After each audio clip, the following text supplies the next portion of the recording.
Welcome to Imagination TV. What a funny little space we've developed since March 2020, where we get to sit down and meet with some of the most eclectic and inspiring people across the planet as we ambitiously take our program, which worked with 25,000 minority young people all the way through to basically end educational inequality or help end educational inequality for those kids. And we've now scaled to a global digital university. We've invited citizens, which we're addressing on this call, citizens, teachers, executives, school students, and uni students to take part in a prescribed social justice project to essentially have a crack at making their world, their town, their country a fairer place. So quite a transformation, and it is absolutely my delight to be speaking with some of the candidates, some of the leaders and unlikely alliances that are bringing in some citizens into our world, so into our university, which is a 12-month experience founded on the idea that social capital could quite possibly be more important than cash, and that people want to do good stuff. And it's certainly, I reckon it's true. Looking at this screen, people want to do good stuff. We've got Carrie from Mums & Co. We've got Frank, who's just come off the back of a season of Beauty and the Geek, and he's going to wow us with some intelligence. Top score of the uni entry on the planet, I'm going to say. Australian Tertiary Admission Rank, known as ATAR for short. It used to be called the University Admissions Index, or UAI. Good on you, Frank. So good to have you here, man. You're going to bring some wow into this this conversation. Alex at Unilever, what a delight it is to have you here, and Unilever working with AIM and Imagination Uni. We've got Marlene, who's actually joining us from Masterpiece, which is just a profound body of people that are gunning at peace for the what a mix of words, gunning at peace. They're going for peace globally. Ed, he's over there at 7 a.m. in France, and he's going to start to have a conversation about the network of people of Learning Planet. We've got the Deputy Lord Mayor of Sydney, Jess Scully, who's going to talk about her book, her insights, and what she's going to do with Imagination University this year with us. So I'm going to do a little introduction, and I'm going to ask you, Frank, what attracted you to AIM and Imagination University 2022? Yeah, thank you, Brendan. Hello, my name is Frank. I'm 28 years old and I am a doctor. One of the major things that attracted me to become part of this experience with AIM is essentially my passion for education, especially in those who may be considered as marginalised communities. One of the reasons I signed up to do medicine is to address some of these health inequities in our society. So I feel very passionate about creating a fair world for everybody. Everybody should have access to equal healthcare, and it's a fundamental human right. By the same token, education is a fundamental human right that everybody should have. In Latin, the word doctor actually translates to mean teacher. So teaching is very much part of what a doctor does in his or her entire career. So really combining health and education, two of my greatest passions. I hope to be able to bring some great ideas and making a difference in the world with AIM. Thanks, Frank. And Alex from Unilever, did you watch Beauty and the Geek this year? Did you see Frank rock it out or not? You're putting me on the spot, Brendan. I didn't. I'm a diehard Block fan, so I've been watching No, that's that. cool. But Frank, now that I've met you, I think I might need to watch playback. Well, we aired right before the block started. They put us in this nice little time, family-friendly slot right between all the big drama shows. Did you find love, Frank? This is probably stuff the channel doesn't want me to say, but I didn't go in there to find love until, didn't really know it was a dating show until I got on it. I went, there you go. This is something different. Always open to new experiences, I guess. It's great to have you on here, Alex, and you're representing a super bombastic, large organization, which you actually have quite a personal interest in mobilizing organizations such as Unilever to figure out how that they can contribute to the world and build equity. Do you want to introduce yourself and talk a bit about that? Yeah, so I'm Alex. I'm part of the Sustainable Business and Communications team at Unilever. And I think the reason that I love my job so much is because businesses can get a bad rap in terms of what they're doing and the impact that they're having on the world. But on the flip side, I also think they have the resources, scale, and a lot of really smart and willing people that want to tackle change. So I just really love that I get to work for an organization that is really passionate about making sustainability commonplace, but then working with the awesome employees all the way from research and development right through to health and nutrition, to marketing, and to the top through our leadership team to really drive change. So super pumped to be working with AIM because I think you guys are just doing some really remarkable stuff, but also really excited to be on this call today with such a diverse group of people to sort of talk about some interesting stuff. So big thanks for having me. It's great to have you, Alex, and great to have someone within that space to be able to put their hand up and ambitiously say, yeah, we as an organization can contribute and to build fairness, which is kind of the people that we're relying on to make this university thing work. When we founded the university, we looked at the key levers which move a society, basically. And they're our executives in large organizations. They're our school kids, particularly school kids with this unlikely intelligence, this resilience, this grit that often comes with being a minority demographic. And then you've got university students, which lead our mentoring chapters throughout the experience at IMAGI-NATION University. You've got teachers that we've invited in to teach with imagination, bring those kids that experience marginalisation or on the margins of the classroom to loop them in with this kind of eclectic mix of pedagogy. And then we've got citizens.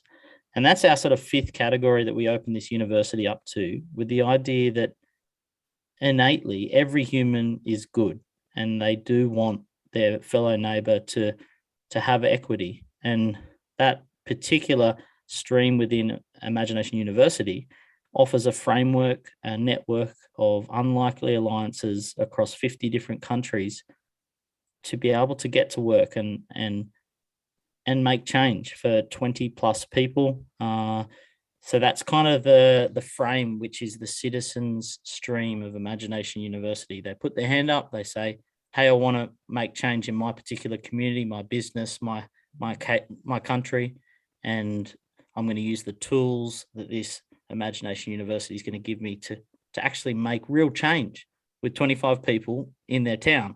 So very practical expression of a university degree for 12 months. So I just thought I'd throw that citizen description at the top as we sort of move through this conversation. And Carrie, you're particularly passionate about seeing mums take on their role in the workplace and ambitiously go about their day-to-day without, I suppose, that judgment or stereotyping of being a mum. Talk to us about what you do. Thanks, Brendan. Great to be here. And on the theme of imagination, we are very much imagining a world where women don't have to choose between her ambition and her family. And by building a movement for Australian business owning mothers to start and stay in business and giving her the confidence to succeed is really important. We feel that this is our digital membership platform allows her to upskill and network alongside that business and motherhood journey. And to give you a sense of the scale, this is not a small group. This is actually about 345,000 businesswomen in Australia. It's about 1/6 of all small business owners. And across the country, about 30% of them live in regional and rural areas. 30% of them are migrants. 12% of them live with a disability, 7% are sole parents, and very much respect to them as we've been through lockdown and homeschooling. And 1% are Aboriginal and Torres Strait Islander people. So, and I noticed that Jess is here today, so certainly applying it from the City of Sydney small businesses, that's approximately about 3,000 business owning mothers in that jurisdiction. And I think this is important for us. I'm really passionate about supporting these women because there's this is a very powerful multiplier effect as role models for our children. It's the network effect in terms of a woman's actually creating this ecosystem of relationships around her. She is likely to employ more women. So a small business averages employing 6 women. She's likely to be setting a positive role model for her children. You know, it starts at home in that sense. So, and she's creating this system of collaborative business relationships. So we see ourselves as very much an ecosystem builder and sort of bringing that entrepreneurial thinking. And I'm particularly thrilled today joining this cohort, being here and supporting AIM and IMAGI-NATION University as an alliance partner. We are very committed to exchanging our time and our knowledge and our opportunities. And as a community of ambitious entrepreneurs and experts, we believe that we have a role in terms of building bridges and always looking for ways to collaborate and support business women throughout whatever stage of business and motherhood that they're at. So over the years, we've worked with lots of universities, would love to help more entrepreneurs and citizens to empower their ambition. Because when a woman starts a business, she's actually starting her own little community, and it's much like growing a family. Wow, absolutely inspiring. Thank you so much for being on the call, Carrie, and I'm really looking forward to working with you over the next half an hour and 12 months to figure out what change we can organise. And when we went ahead and did IMAGI-NATION University, there was this incredible sort of 2-year consultative design process, and we were able to isolate 6 key pillars we felt like were underpinning what we could offer as an extended network that is AIM. And organising change became one of them, and how we actually organise change. How does change happen? And that was really important for us, just for the sake of it, to give us kind of a set of guides. We also saw mentoring is important to that, imagination, building bridges, as you said, Carrie. How do we build bridges between people in different locations geographically or of different life experiences? And the other one is hoodie economics, which is becoming really quite a project as we explore different ways of seeing trade. And we can trade in social capital. We can mobilize, for example, a whole network of mentoring programs through a fabric, a hoodie, and how we can push money a bit further down the tracks so that we can actually create some equity in more real things like time, knowledge, energy, love. And so it's a delight to the other sort of core module is flipping the script. So flipping the script, you, Jess Scully, you've absolutely blown us away with your life story. PJ gave me a little wrap up before hosting this segment. And do you want to just tell us a little bit about how you moved into being the Deputy Lord Mayor of Sydney and what motivates you when all the bureaucracy stripped back? What really motivates you? Thank you, Brendan. And thank you. I'm so delighted to be here. What an amazing crew. And I kind of just want to like look behind the curtain that you're in front of and see who's watching as well, and who all the citizens are who are part of this stream. Yeah, I'm coming to you from Gadigal land. I'm in an elected position at the City of Sydney Council, but my background is actually in the arts and culture, in magazines and events. And I guess what motivated me to get into local politics was, the fact that I had been working in the creative industries for, 15 years at that point. And I realized that actually it's not just your creativity that dictates kind of what access you have to stages or to platforms, to shop fronts. There's a lot of political decision making that influences, who has access, who has a microphone, and who has the opportunity to have their voices heard. And the actual design of a city, the policies that are in place, so both the hardware and the software of a city, actually dictate who gets to have their creative voices heard, or who gets to start and run a business, who has access to opportunity. It's not just talent. There's a lot of inhibitors. And so I've decided to get involved at a structural level and to get involved in politics as a participant in politics. And so that's how that came about. And also on that journey, I realized that actually there's this incredible wealth of ideas and opportunities and different ways of doing things. As you say, it isn't just money that or capital that is what drives the world. There's also a lot of kind of cultural capital, social capital, new ways of doing things. So I wrote a book called Glimpses of Utopia, which is all about gathering those ideas from all over the world. So we don't just have things to protest against, we have things to protest for, and say, this is the kind of world we could have.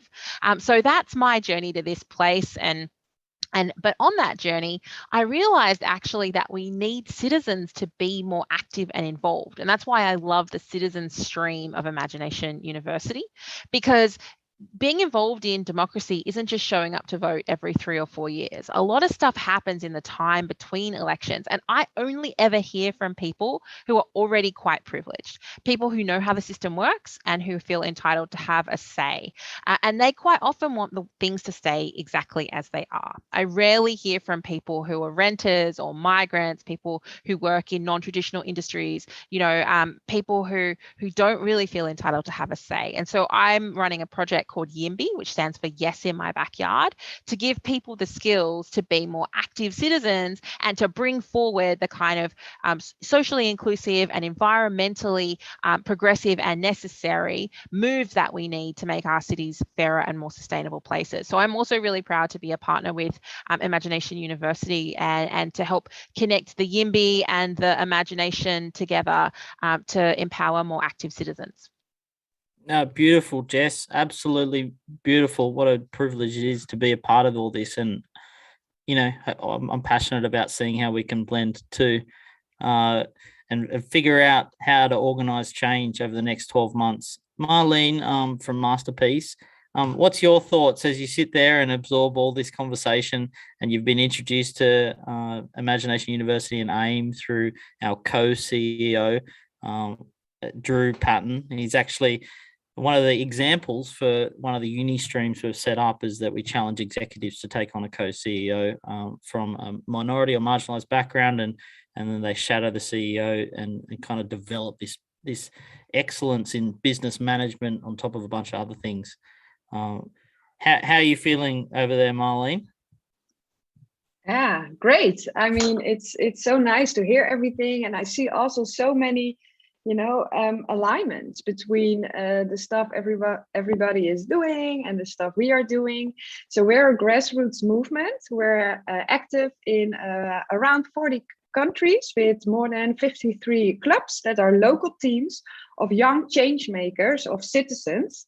And we really focus on inspiring and mobilizing them with art. So Walls of Connection is a big project of us, in which they imagine their dream for the future. And then we create with professional artists, we create a nice mural, and that really becomes a focus point in a local neighborhood.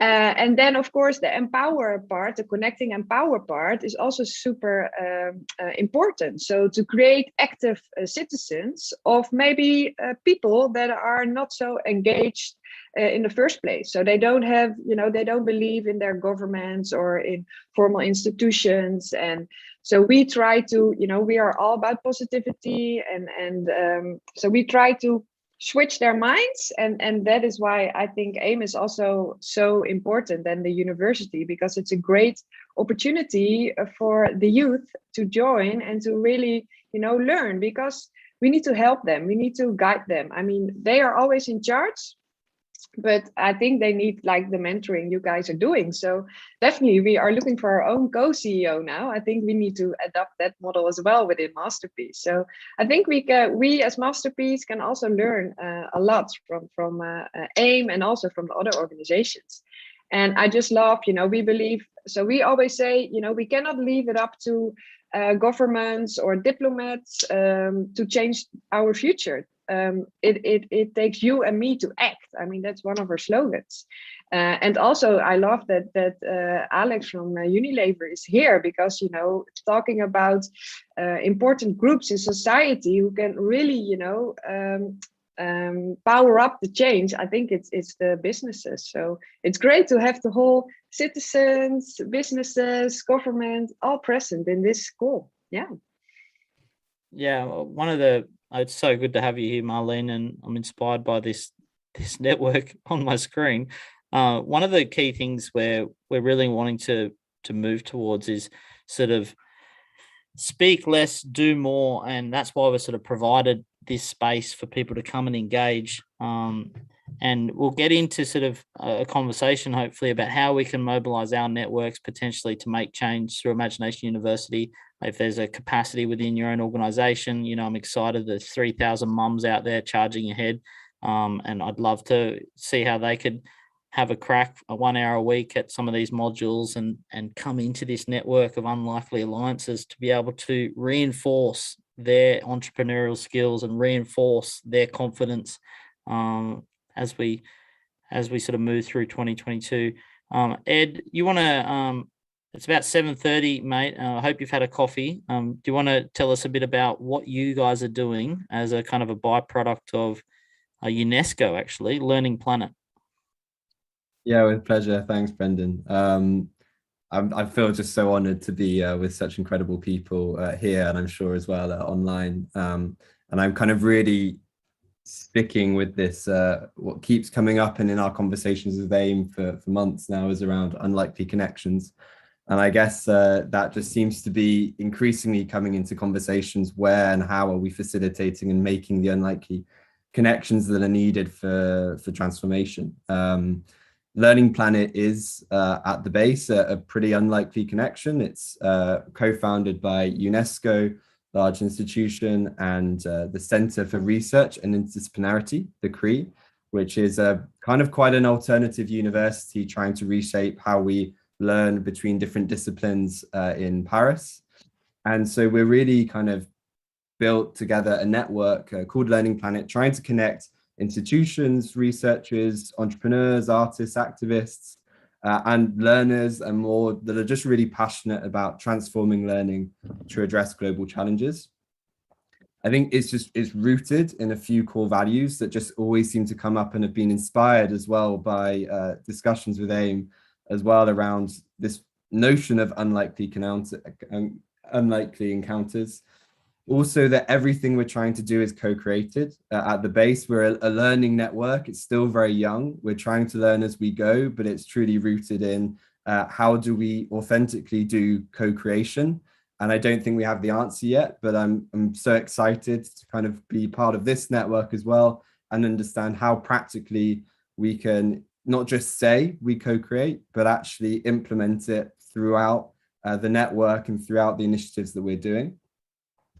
Thirdly, that placing youth at the center, and I mean, AIM is a wonderful example of this. We're trying to systematically place youth across the network and really our decision making. So we just launched an International Youth Council of 18 incredible youth from around the world that we really want to just give the keys to try to shape the future and the development of our network. So we're learning a lot as we go there. And then really, I guess for us, it's just trying to understand in a few different levels around local and international and digital, how we can really make these values kind of incarnate in everything that we're doing across education. So on a very practical level, what we're trying to do is bringing together learning circles, so small groups within the network that are connected over shared causes and issues, whether it's transformation of higher education, youth empowerment, learning for sustainability. We're trying to develop the digital tools that help to facilitate this and connect these groups, whether it is what is the best way of documenting projects that are specifically set for social impact. And then finally, how can we truly celebrate learning? So we have tried for the last 2 years to hack the International Day of Education, one of the UN days that is rarely celebrated, but really should be. And so we have the Learning Planet Festival every year, week of January 24th, just bringing together hundreds of events, organizations, youth passionate about celebrating, transforming, learning to take care of ourselves, to take care of others, and to take care of the planet. And we're so excited to see what AIM is going to be doing, some incredible things there around mentoring. We have some amazing organizations every year there online. And yeah, so we're just so excited to kind of learn more with you, co-create more with you, and build kind of real impact together. Yeah, beautiful, Ed. Thanks, bud. And what a network you've built. And it's great to have you on the call. Let's dig into the nitty gritty. You guys have, you've been sort of wandering in our space for a while. You've had conversations with different people at AIM. You've kind of acknowledged this uni that we've built. Let's go toe to toe and figure out how we can bring citizens into the university. I know that there's a bunch of great ideas you've discussed, particularly with some of our partnering team. Jess, how do you envision maybe Yimby jumping through the citizens stream, and how we can motivate people to potentially take part? Thanks, Brendan. I think, oh, wow, there's so many connections between all these groups. This is all really exciting. But I think that what I could be useful is to suggest pathways that governments can hear. Because one of the challenges that we have is I think there's a disconnect between the platforms that young people use and the mechanisms that, marginalized groups use to communicate and share stories and to give feedback, and the mechanisms that governments hear. Because governments tend to have quite prescriptive feedback processes. And so you can have a lot of conversation on socials, for example, but that doesn't filter through to the way that governments get feedback. So if we can kind of build that bridge and say, all right, you want to make change in this way or in this community, this is the most effective way to channel your action, then you can harness and bring together all that activity that you create where people are and bring it over to where government is. Because one day we've got to move government over to where people are. But till then, let's start to use those channels and how can we be translators and bridge builders to help bring the good ideas and the feedback over to where government can hear them. So that's what I hope Yimby can do and contribute to this conversation. Yeah, great. That's exactly right. Love to kind of workshop how we can continue to express our citizens, which come through IMAGI-NATION University, to be able to somehow dance in front of government and say, hey, let's do this together. Yeah, so what ideas have you got, Frank? You're going to actually join us as a citizen in the university, and you're going to pump through a project of change. What's your thoughts, mate? Yeah, thanks, Brendan. Yeah, mate. Look, one thing I'm very passionate about is sport and exercise. And that's so career-wise, I have an interest of specialising in sports and exercise as a specialty in medicine. And what I really hope to do is essentially try to bring change to the world through exercise. There was this landmark paper that was published in about 2009 by a bloke by the name of Stephen Blair, who he did this analysis of essentially all-cause mortality and the risk factors behind essentially what eventually killed someone. And he found that essentially low cardiorespiratory fitness is a greater contributor to mortality than hypertension, obesity, smoking, and diabetes. So essentially, simply by not exercising, you are pretty much doing more damage to your body than if someone who smokes heavily or is obese. So exercise is very important. It's something that everybody can do, and that's what I am very passionate about. There's this trend that's been happening from the Australasian College of Sports and Exercise Physicians over the last number of years, saying essentially this phrase that exercise is medicine, because essentially it is. The same way that you prescribe medications, the same way you can do surgery on people, get people to exercise. And this is what I hope to bring to communities. In my line of work, I do travel a fair bit throughout regional and rural parts of Australia, working across a large number of hospitals. And essentially what I'm looking to do is to bring change both at the individual level as well as at the population level. And essentially it is to almost revolutionize the way that medicine is practiced, in the same way that we ask people about smoking, about the medications, about the allergies. We have that conversation with every patient about exercise. Every time any doctor or other health professional sees a patient, bring up the issue of exercise, because it is such an important component to someone's health. And exercise is much easier than what people think. There are so many practical ways of implementing exercise. And then at a community level, what I really hope to do is to run some community-wide educational campaigns of actually teaching people how they can very simply get 30 minutes of exercise out of their day.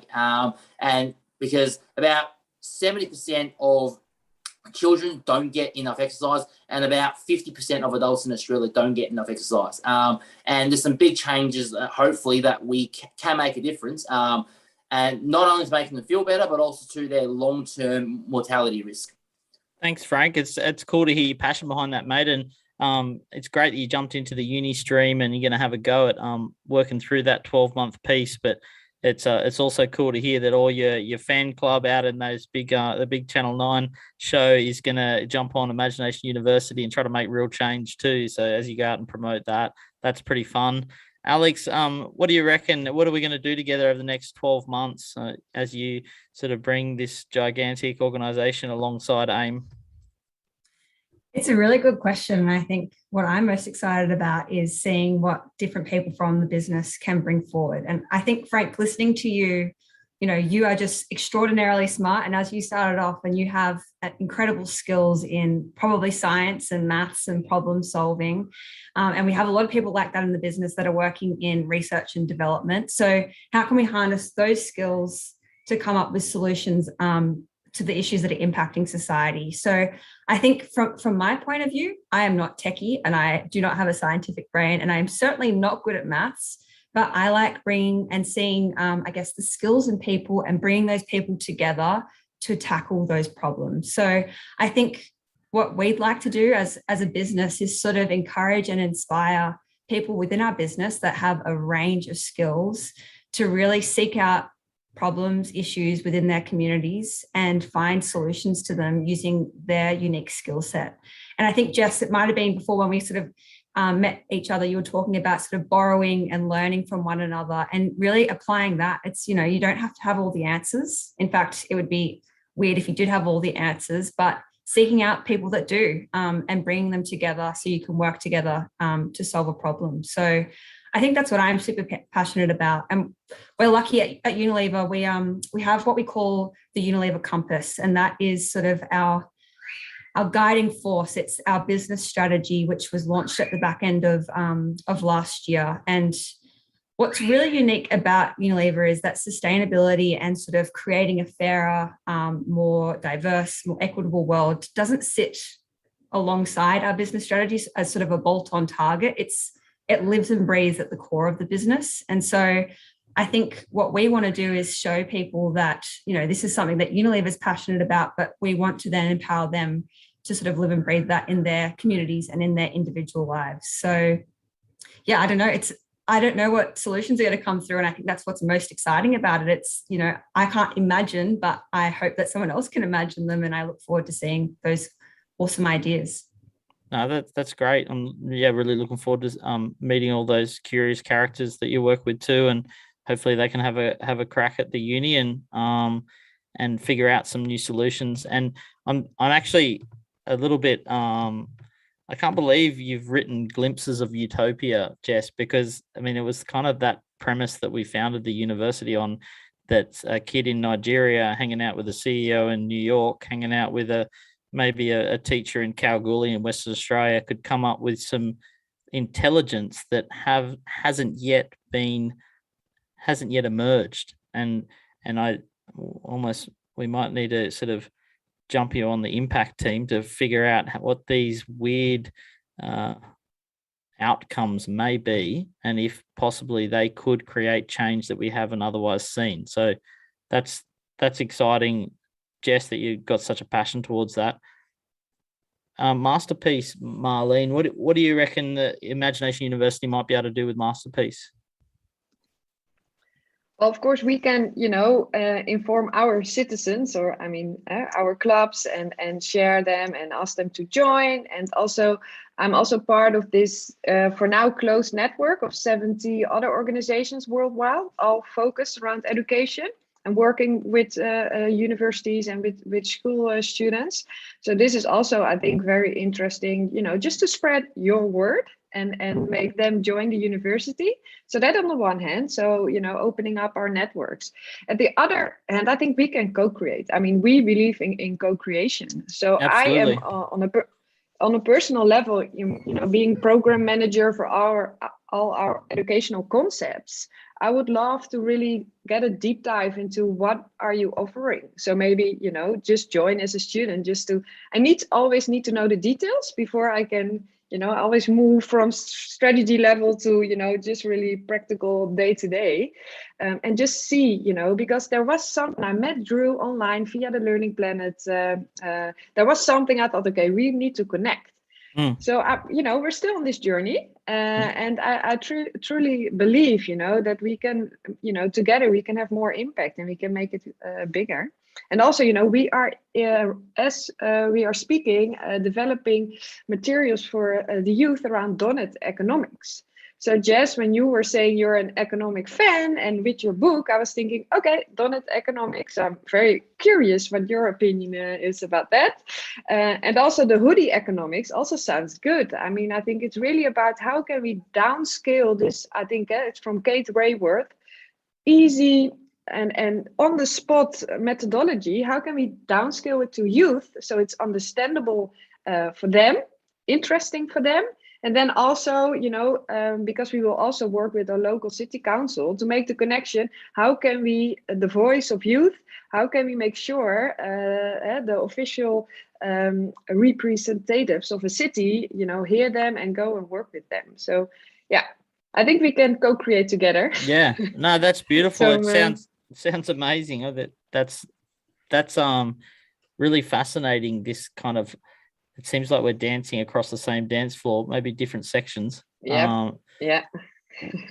We've got a couple of moments where I'd love you guys just kind of go toe to toe with each other and ask questions and figure out solutions and just be bold and don't hold back. One of the big things at AIM that we tell kids and have done for the last 15 years is no shame at AIM, and that's a bold statement. Unfortunately, we find a lot of communities, particularly, those have been sort of labeled as disadvantaged, that there's this emerging rhetoric of, oh, that's shame, that's not, I'm not going to do that, that's shame.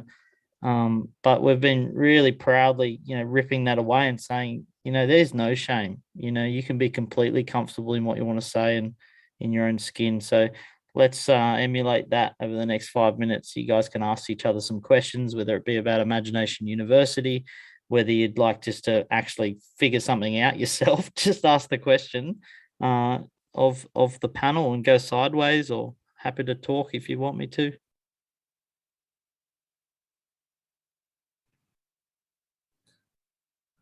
Brendan, I'm not sure if it's so much a comment, but actually not so much a question, but it's probably more a comment. And I was just remarking that, change is often around because something doesn't suit something, right? Because you're trying to you're basically trying to create a world where something looks different. And in that context for us, it was actually started with the recognition in 2016 that that business actually doesn't suit business owning mothers. And that's for a number of reasons. Our social framework doesn't work for us. So, you know, women are often the primary carer. Cultural framework, you know, there's these language considerations. It's what's been passed down to us or what we've seen as role models with our own parents, and confidence considerations. It's around workplace practice doesn't suit us either. So the flexibility that perhaps COVID's shown us lately, everyone's been in lockdown and blended their family life with their work life or their personal life with their work life. You know, right down to simple things like certain times don't suit networking for us. And I just had a bit of a chat with the participants here saying that, you know, my little one might walk in because it's almost dinner time. So just a heads up. So, you know, I think that things don't suit where we're at the moment. I definitely hear this common thread around everyone's trying to change things that don't suit their world right now. And one of the ways that we're doing that is unlocking this collaborative thinking, you know, to actually say, well, we're doing this really well. What have you done in that space? Or we're actually, you know, we know that we can amplify our voices better if we join forces.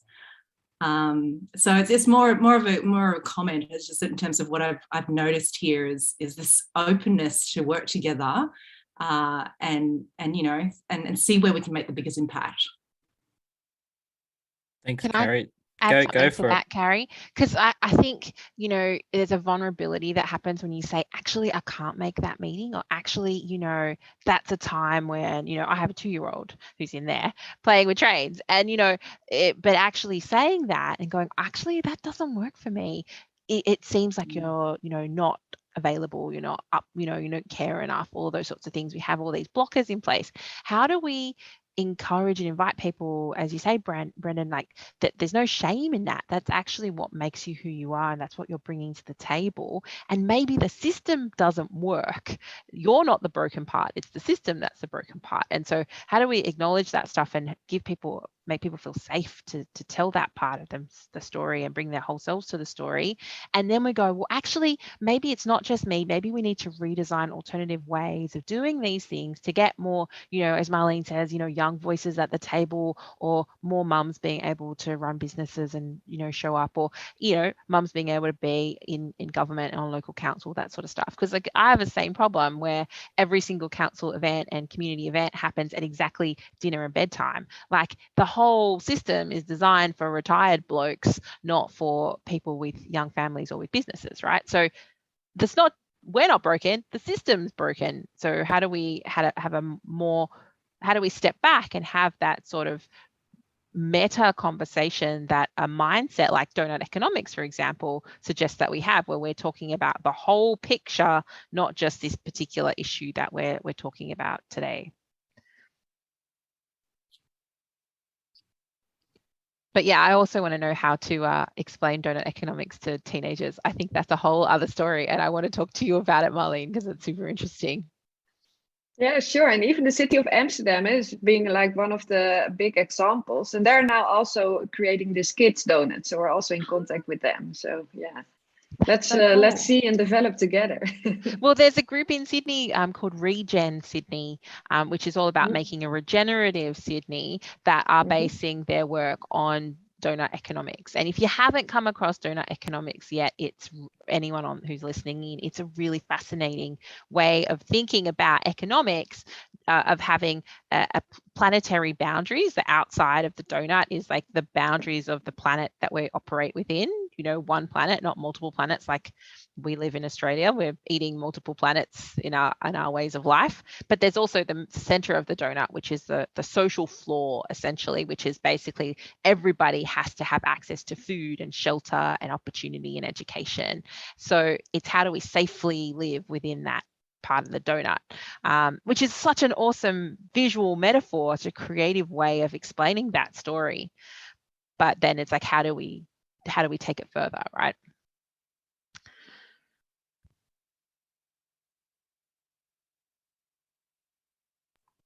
Like awkward silence, just in case you didn't know. We do this thing at our programs with the kids, and we call it Keys to the City. And it's purely a 1 hour, unscheduled, no agenda, where we say to the kids, hey, we actually haven't got anything planned here. And similar to what IMAGI-NATION University is trying to do for the planet, we were trying to do to the room, and just stepping back and saying, hey, here's a few tools or key principles, but now someone lead. And it's a little bit like what we're doing here. Sometimes there is silence, which is fine. We've got a couple more minutes in this show. So just going to leave the floor, and then I'll wrap up.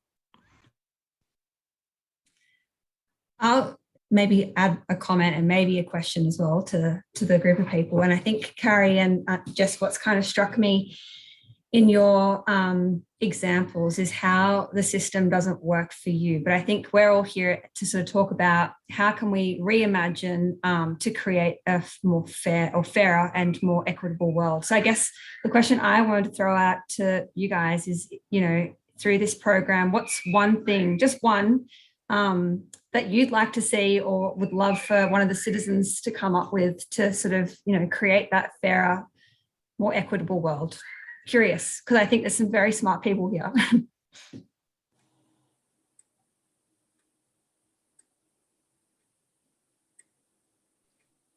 Oh my gosh, that's such a good question. Do you want to go, Kerry, or should I? You want me to go? All for it. Okay. You know, for me, it's all about, you know, how do we help everyone feel like their perspective matters? I mean, that's so hard. It's a very hard project, but I just want, like, I think people feel really disheartened and really sort of like, oh, politicians are going to do what they do. They represent vested interests. Nobody's listening to me. Like, what does it matter? And I have to tell you, now that I'm on this side of the table, everything that you tell government matters. Actually, your voice is hugely important and your perspective is hugely important. And you don't have to be an expert in economics or politics or town planning or anything else. What governments need to hear is your lived experience. And the more that you can share that with people and talk to your friends and neighbors and people you go to school with or work with about social issues and politics and economics, the more we're all going to realize that we're all in this together and the system doesn't work for anyone except for maybe like 0.001% of people. So just like, how do we get everyone to realize you matter and your voice matters? That's the hardest thing. And if I had a magic wand, that would be the thing that I would try to fix. It's a big project, you know, but that's what it is for me.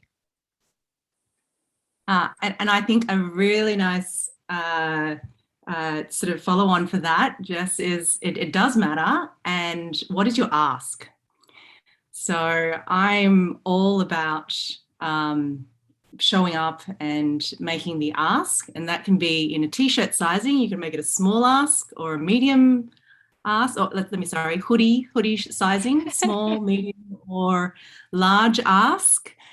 And just put your best foot forward. So be articulate, be clear in what the outcomes are and what you think the value is from that ask, or what you're going to do with that ask. So, and it doesn't matter who they are, because at the end of the day, these are all, you know, we've got very senior people here across, you know, end of the day, we're all human. And it doesn't matter if it's a very senior industry leader or academic or you know, anywhere in sense of family. It's important that we're able to articulate and be brave enough to make that ask. Oh, that's so good. I feel like we should be a double act, Kerry, because it's like, believe you matter and then be specific about what you're asking for. Someone I know is like, oh, you know, it's easy to admire a problem, but if you just then take one step and then suggest a solution, everything changes because you have a starting point for solving the problem. It's like, wow, even if it's not the solution, it's a starting point. Ah, I love that. That's so great. Yeah, and they might know someone who can help you belong. It's like, I may not be able to help you solve that solution, that problem, but I know someone you need to speak with, and I will introduce you and connect them to that person, and then the magic happens. So double active. I'd like to add a quick point here. Look, I guess to answer your question, Alex, I think one thing I'm really quite passionate about, I like to sort of really see people do and take up from this is, especially kids, is inspiring kids to self-learn and to learn things for themselves, because the access of information in the world we live in is so readily available, and it's no longer about the traditional classroom of being told what you need to learn. And I think there's a lot of intelligent people out there who just needs a bit of motivation to go out there and explore and learn the things that they love and are interested in. And that's really what I like to see, is that people just getting that little bit of motivation, and really then you can learn pretty much anything you want, because the information is out there. It's so easy to get that. And I think it's really about kicking off with that motivation and for people to learn, and they're capable of so much more than what they think that they might otherwise be. I love that. 100%. Yeah, it's really, it's wonderful. I had a point that's just made me think. It was all the way back actually to this quick moment of silence that we had, and it reminded me of a conversation I had with an incredible educator called Nariman from the Ecoversities Alliance. She's based in Egypt, and she said, "You know what, Ed? I very rarely apologize." And she was like, "Bear with me a second." She was like, "I rarely apologize because apologizing is ridding yourself of the uncomfortable feeling that you need in order to drive change or to make yourself change." And it really is something that's kind of stuck with me a lot since then. And actually in this conversation, and actually in that short and wonderful silence that we had, because sometimes it's understanding, and in this kind of network and in this Imagination University, there's going to be so much challenge and so much value in the conversation, but only if we really embrace that kind of tension in the conversation and that understanding. And I know as an English guy, our default position is to just apologize and be kind of the play like the Hugh Grant role or whatever.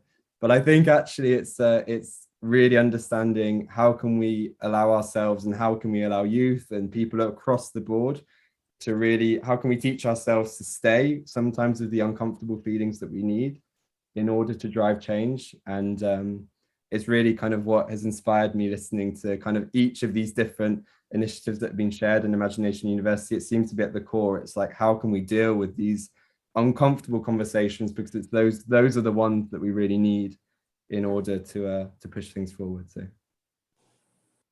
thanks, Ed.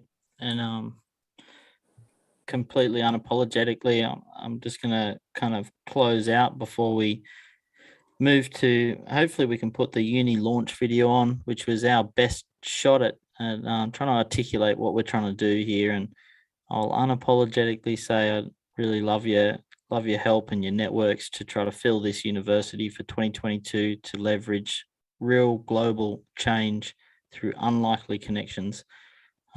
Jess, Alex, Frank, Carrie, Marlene, Ed, what a gorgeous conversation it is. And I'm going to go and open the door to my 3-year-old who's wondering why the hell Dad's working till 6:15. But over to the uni launch video, and what a delight it was. I look forward to catching up with you guys soon.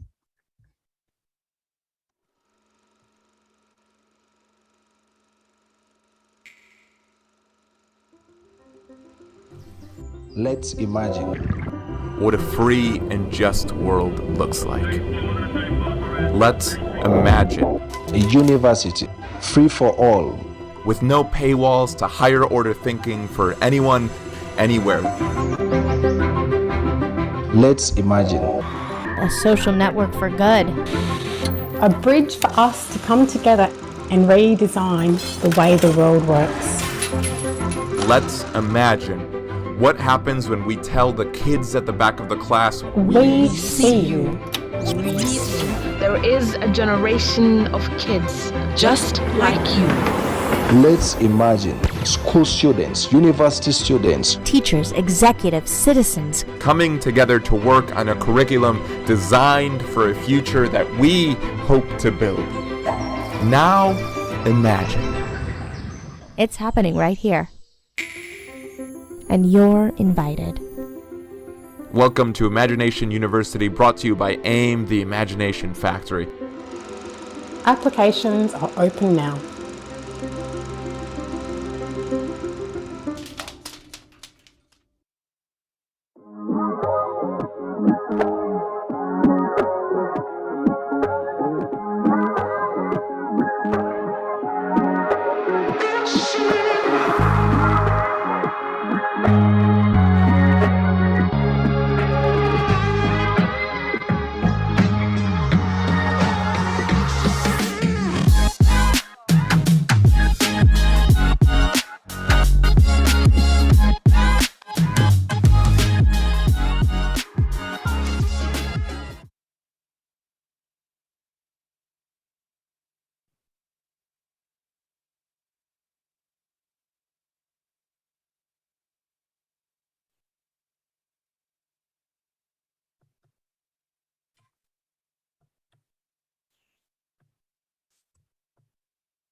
I'm not sure whether we can talk